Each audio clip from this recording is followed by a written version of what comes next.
અને દીવો પેટાવાનું પુણ્ય મળ્યું. જે કાલ ધર્મથી રાજા મૃત્યુ પામ્યા પછી રત્નોના દીવાઓ બળતા હતા. એ અલકાપુરીને રાજા કુબેર બન્યો.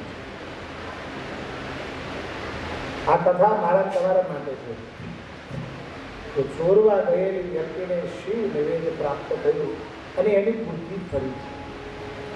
મંદિરે જવાથી, સત્સંગમાં જવાથી, પ્રભુ પ્રસાદ લેવાથી આપણી બુદ્ધિ વિકસિત બને. આ વાર્તા સમજદારો માટે નથી કરતા કે આમ ખાધું નામ બુદ્ધિ તો નથી સ્વીકારવાની. આખી જિંદગી પાસ કર્યું એક વખત આપણે મોઢામાં લઈ દીધું તો થોડો ફેર પડી જાય. પણ આ કથા ટર્નિંગ પોઈન્ટ આપવા માટે, વિચારોને ડાયવર્ટ કરવા માટે કે એક વખત શિવનો પ્રસાદ તમે લેવો, તમારા વિચારોની દિશા મોડ થશે, પરિવર્તન થઈ જશે. જીવન સુધરી જશે. એ વિચારો બાકી. જીવન બદલવામાં કઈ જાતિ જરૂર નથી. કેજનને ટકોરો બસ હોય, ગધેડાને ટપરા હોય. આપણે ત્યાં શાસ્ત્રકારો લખે શીત ઝટકુલા જાવિના રીજે નહીં, શીત ઝટકુલા રીજે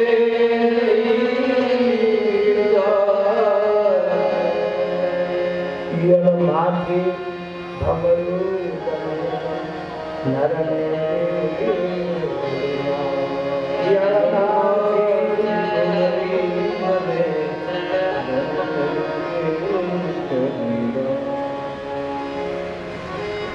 તમે વિચાર કરો.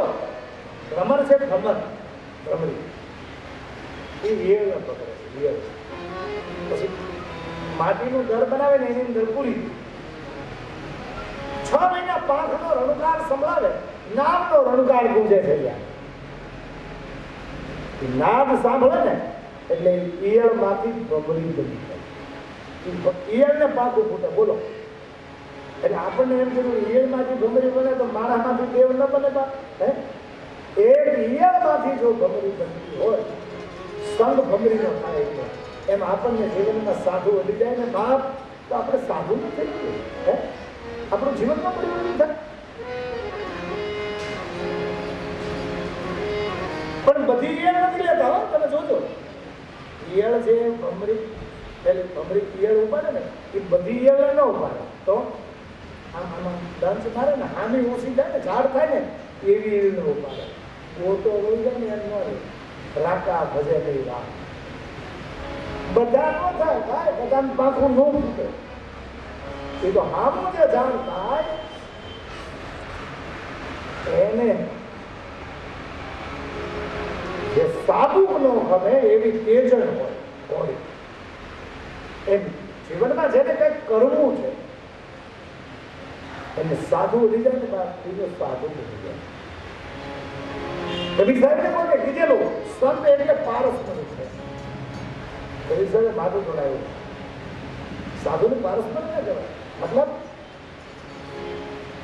संत और पारस में बड़ा संत और पारस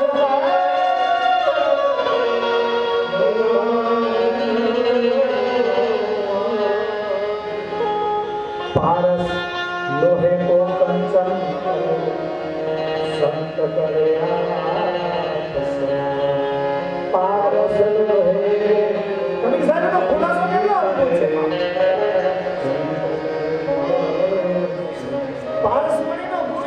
લોઢાને અડે એટલે લોઢું સોનું બની જાય.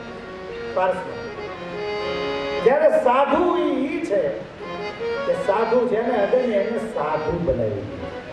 પારસમણી જેને અડે એને પારસમણી ન બનાવી શકે. બરાબર સમજજો. લોઢાનું સોનું બનાવે, બીજો પારસ ન બનાવી શકે. અને સાધુ જેને અડી જાય સાધુ બનાવી. પાઈ રે જીસને साधु संग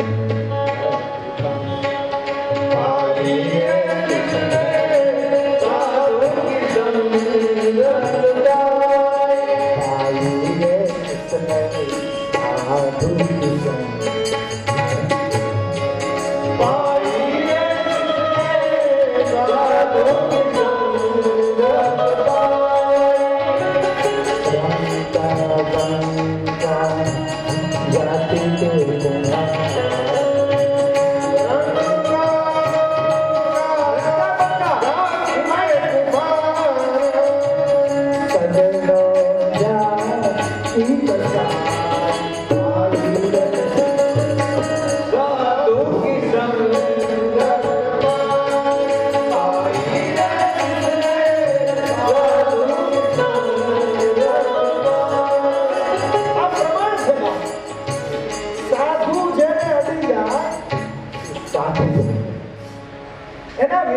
વિચારથી સાધુ બને,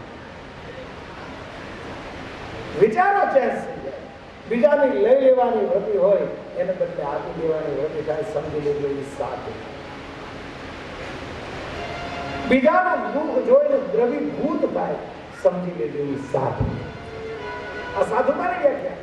સાધુ સંત કોને કહેવાય? યુગમાં કપડા તો ઘણા પહેરે છે, બા સંત કેવા કેમ? સંતને ઓળખવા કેમ? આમાં જટિલ પ્રશ્ન છે અત્યારે. સંત એટલે હું જાદુ બધું હોમ કર્યું હોય તો સંત, સારી એવી ઇમ્પોર્ટન્ટ ગાડી હોય તો સંત. સંતની ડેફિનેશન શું? સંતની વ્યાખ્યા, સંતની ઓળખાણ.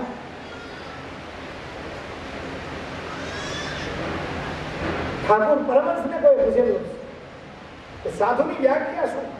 એટલે પરમહંસ તો બહુ સરળ હતા ને. ઠાકોરના ઢગલા ઉપર બેઠા હતા ઠાકોર. એને પેલા ભાઈને કીધું તારા મનમાં શું લાગે સાધુ એટલે? પેલા ભાઈ કીધું બાબાજી ઠાकुर मुझे तो ऐसा लगता है रोटी मिले तो खा लेना वरना कोई अफसोस, रोटी मिले तो खा लेना वरना कोई अफसोस नहीं. यही सुनकर परमहंस गुस्से में आ गए, क्रोध में आ गया. अरे ये क्या साधु की डेफिनेशन है? ये तो कुत्ते की व्याख्या है. कुत्ते कुतरानी व्याख्या है. कुतरो जहाँ મળે રોટલો મળે કાંઈ નહીં એટલે કાંઈ. साधु की डेफिनेशन क्या है? सुन बोले बताइए बाबू. रोटी मिले तो बांट के खाना, ये साधु का. रोटी मिले तो बांट के खाना, हाँ साधु का. टुकड़े से टुकड़ा कर देना मेरे लाल, रागी ने बैरागी रामा जो मैं भागी, लाल मेरा दिल में समझे. वाणी जगह जगह प्रमाण आपे. बाप प्रमाण वगैरह बात करनी है बराबर. हम जे बात करवी नहीं माँ बाप वाली बात करनी, प्रमाण वाली.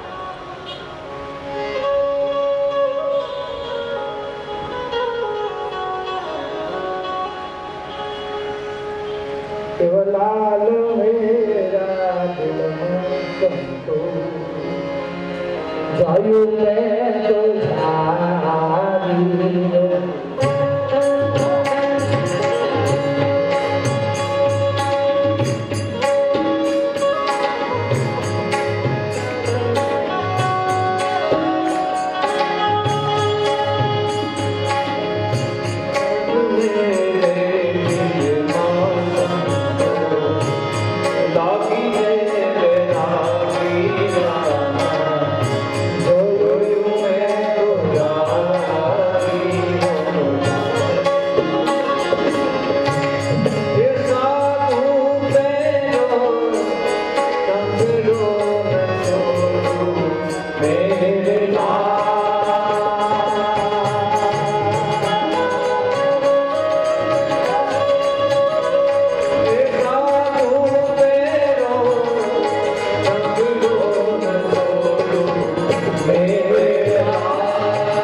बस्ती में रहना मेरे भाई भागी में खाना, टुकड़े में से टुकड़ा कर देना, बीजा ने खबर नहीं खाई एનું નામ સાધુ.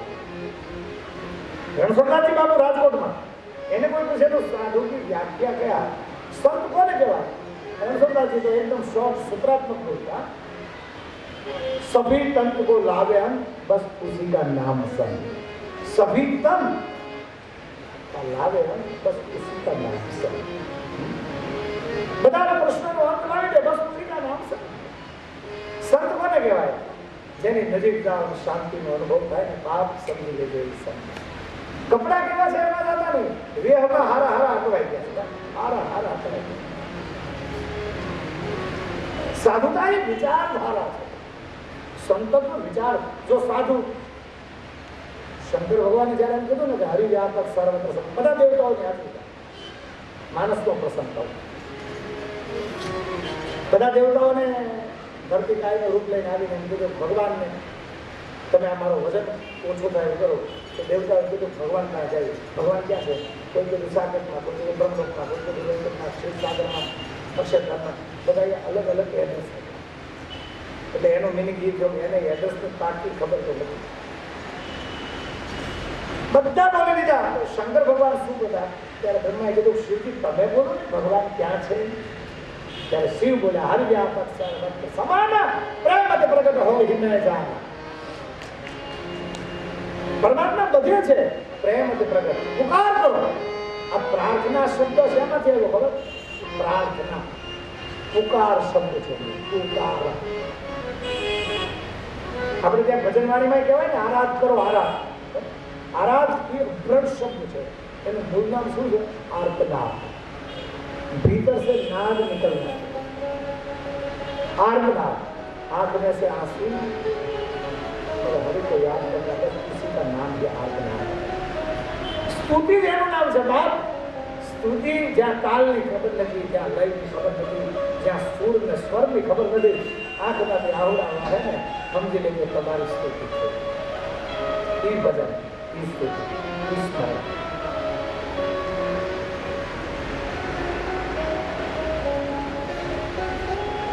ઈશ્વરને પુકાર કરો. પુકાર કરો ને પછી પ્રતીક્ષા કરજો. બીજું પગથિયું પ્રતીક્ષા. પહેલું પુકાર, પછી પ્રતીક્ષા, અને ત્રીજું સ્ટેપ છે પરિણામ. આપણો વાંધો ના પડે, પુકાર કર્યા ભેગું પરિણામ જોઈ. પ્રતીક્ષા આપણે જોવી જ નથી, વાટ જોવી પડે. બાપ કે કઈ તરત ન દેવાની, રાહ તો જોઈ ને. તમે એક કામ કરો, કોઈ ઝાડ બાજરાનું બી વાવો, તમે રોજ એને જોયા કરો, બીજું નહીં હોય. આ માતાઓ બેનો છે દૂધમાં સાસમાં તો ભેળવો, પછી તપેલીને વારા ઘડીએ સમસીથી હલાવ્યા કરે. ઝાયમુખ નહીં એમ જાણી દે એમ દઈ એ એમ દહીં ન થાય, દોડો થઈ જાય. અને ઓલું તો સાસનું પીપું દહીંનું નાખી અને માથે સીનું ઢાંકી ગયો ને, ખબર પડે ત્યાં શરીર વાતરો એવું થઈ જાય. એમ હરિનામનો તાબો નાખી દો, ભરોસો અને વિશ્વાસને ઢાંકી દો. આ તો નામ વચનની ખેતી છે બાપ. વિશ્વાસના ઘરમાં રહેવાનું છે. વિશ્વાસના ખેતરમાં નામ વચનની ખેતી કરો, રિઝલ્ટ આપોઆપ આવશે. પણ આપણે પ્રતીક્ષા કરવી જ નથી, રાહ જોવી જ નથી. પુકાર, પ્રતીક્ષા અને ત્રીજું સ્ટેપ છે પરિણામ.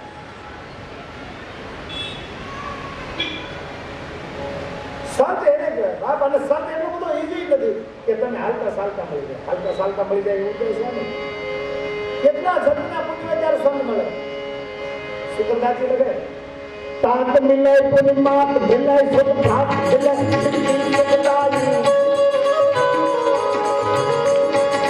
તાત મિલાય પુનિ માત મિલાય સુખ ભાત મિલાય સુગંધાજી રાજ મિલાય પુનિ માત મિલાય लोग मिले पर लोग मिले वही समय जाए और सुंदर और समय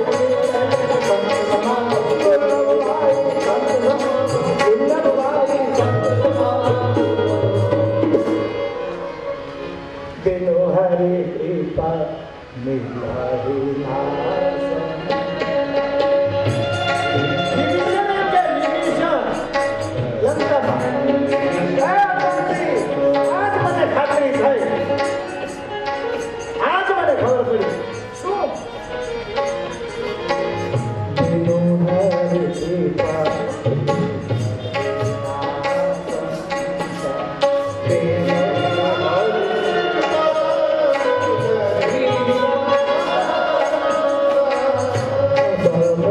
ભા ભરોસે